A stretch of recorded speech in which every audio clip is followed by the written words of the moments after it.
যোৱা পৰহিৰ পৰাই আপোনালোকে জানে যে হৰলাল চৰকাৰ বুলি গুৱাহাটীৰ এগৰাকী বাসিন্দা যোৱা পৰহি দিনাখন ৰাতি স্কুটাৰ লৈ যাওঁতে জ্যোতিনগৰৰ কাষত সামান্য দুৰ্ঘটনাত পতিত হয়।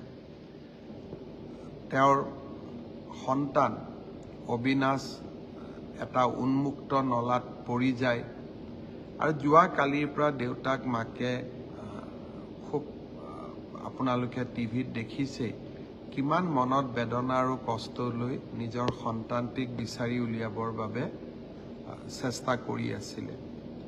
NDRF, SDRF, ফায়াৰ ব্ৰিগেডৰ মানুহ সকলোৱে চেষ্টা কৰিছে, যোৱাকালিও চেষ্টা কৰিছে, আজিও চেষ্টা কৰিছে ল'ৰাটোক বিচাৰি উলিয়াবৰ বাবে।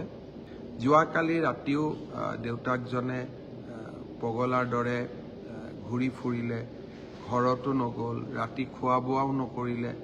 আমিও উদ্ধাৰ অভিযান চলাই ৰাখিম যাতে আমি অবিনাশক বিচাৰি উলিয়াব পাৰোঁ।